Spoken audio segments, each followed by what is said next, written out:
the sky suddenly lights up with a striking countdown, leaving everyone craning their necks in anticipation. Panicked, the wealthy woman in charge immediately orders the sky system to be shut down. In an instant, the entire sky goes dark, plunging the city below into pitch blackness. Yippee-ki-yay, motherfucker. As it turns out, this is an underground city called Paradise, home to 25,000 hand-picked Americans. Samantha, the mastermind behind Paradise, has been hiding the truth that humans still survive on the surface. It's only when President Cal and Agent Billy are assassinated that Xavier realizes Samantha has been pulling the wool over everyone's eyes. Determined to uncover the truth and avenge his friends, Xavier teams up with Robinson to stir up a storm within Paradise. As dawn breaks, the chilling message, "They're lying to you," still hangs in the sky. With the sky system locked down, the control tower staff are at a loss. Samantha corners Tarby, demanding to know what Xavier is up to. Tarby tries to play dumb, but Samantha lays her cards on the table. Screw a guy in the shower and he doesn't even tell you when he's gonna topple the citywide status quo. Man, am I right?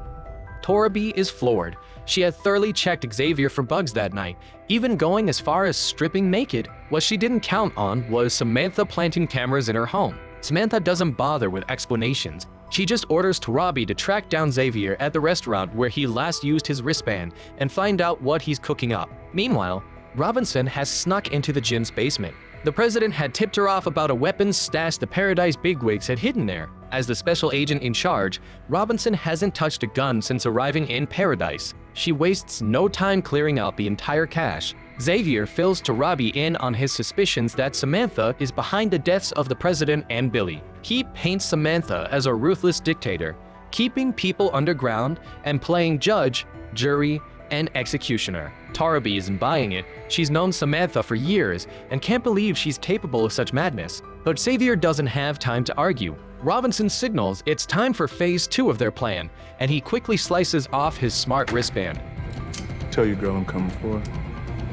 Samantha discovers that not only is Xavier's family offline, but Robinson and several other Secret Service agents have ditched their wristbands too. She realizes Xavier's restaurant appearance was just a diversion to cover Robinson's mission. When Samantha sends someone to check the armory, they find it cleaned out, with nothing but Robinson's mocking note left behind. By now, Robinson has linked up with Xavier and rallied a few trusted agents. In Paradise, where guns are banned, they're now the only armed force. Xavier lays it all out for his colleagues.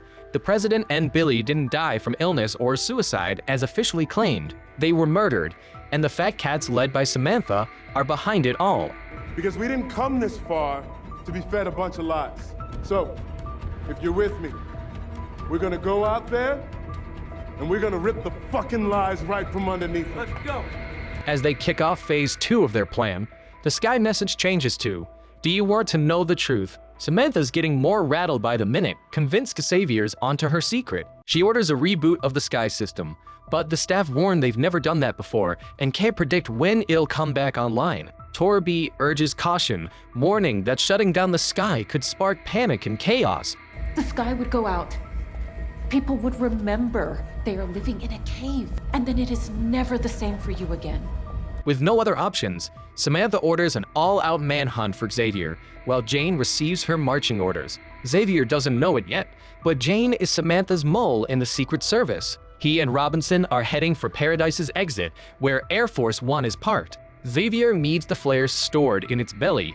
They're designed to jam missiles, packing a big bang but little punch, perfect for scaring Samantha without hurting innocent bystanders. The sky message changes again, this time with a countdown. Sinatra is Samantha's codename, and now she's really freaking out. As everyone counts down, Xavier aims the flare launcher at Samantha's tower.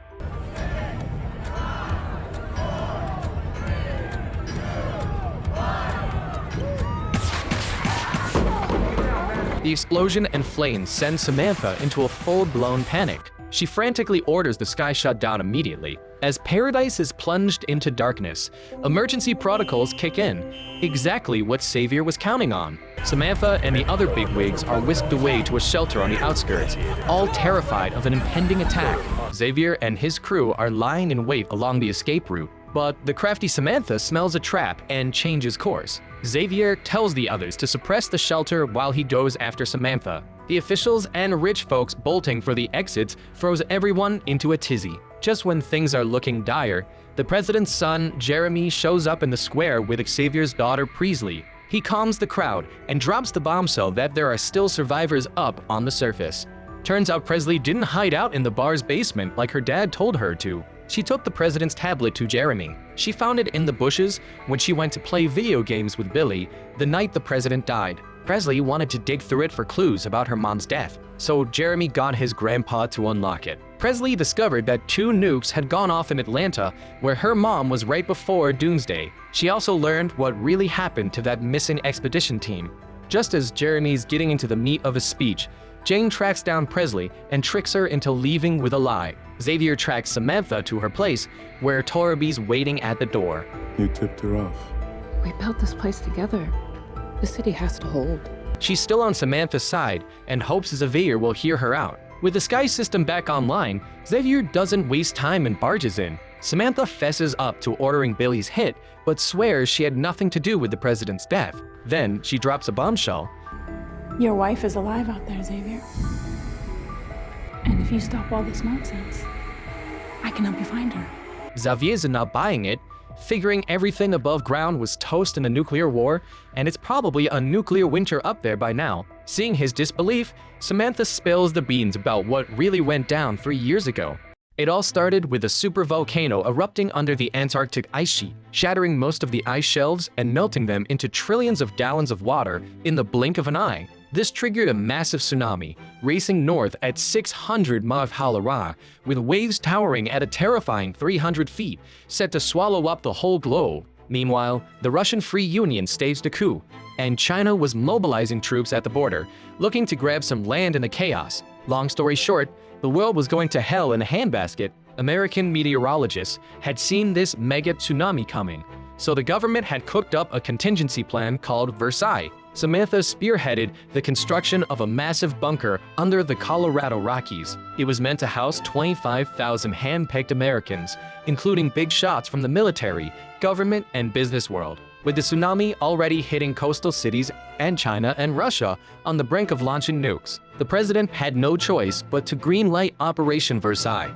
Xavier's family was on the list, but his wife was on a business trip in Atlanta. The president ordered a general to save a spot for Xavier's wife on a transport plane about to take off from the Atlanta Air Force Base, but she had to get there in 75 minutes flat. As planned, the president made a TV speech to keep the public calm and ensure the safe evacuation of the chosen few. But the thought of people dying unexplained deaths in his lies was eating him up inside. At the last second before leaving the White House, he ignored his cabinet's protests and went back on air to spill the truth about the disaster. He believed people had a right to know, so they could at least say goodbye to their loved ones. I just want to say I love you. And, God bless you and good luck. Panic spread like wildfire, even inside the White House. Most of the staff weren't on the list, and they swarmed the president, begging for a chance to live. His apologies only made them desperate and angry. Xavier and the other agents protecting the president came under attack. After having to shoot a staff member who tried to grab a gun, Xavier and Robinson finally got the president out of the White House. Seeing the president about to hop on a chopper, people went nuts trying to catch their last chance at survival. Gunshots rang out, and even the agent with the nuclear football got taken down. One agent, who was supposed to stay behind, pulled a gun on Xavier, trying to force his way onto the chopper. I'm going where you're going! Ryan! What the fuck? He wasn't gonna shoot me! Do your fucking job, agent! At the Air Force Base, Xavier learned the harsh truth. His wife never had a shot at making it there in time.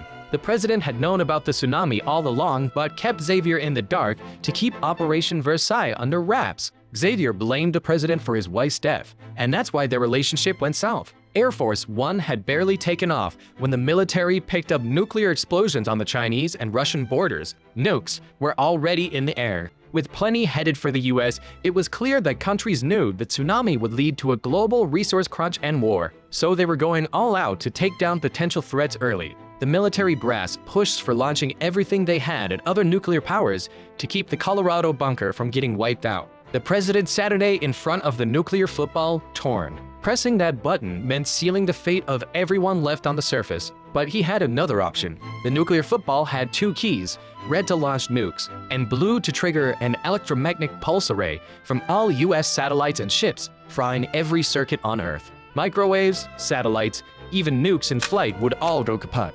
Unfortunately, it would also take the planet back 500 years. But that was better than the alternative, because it would give people a chance. When the president hit the button, he was essentially hitting the off switch for the entire world. That's why Atlanta wasn't nuked. Samantha's recon team on the surface set up shortwave transmitters that are still picking up signals from other survivors, including Xavier's wife. Once again, my name is Terry Rogers Collins. I'm here with other survivors, searching for our loved ones.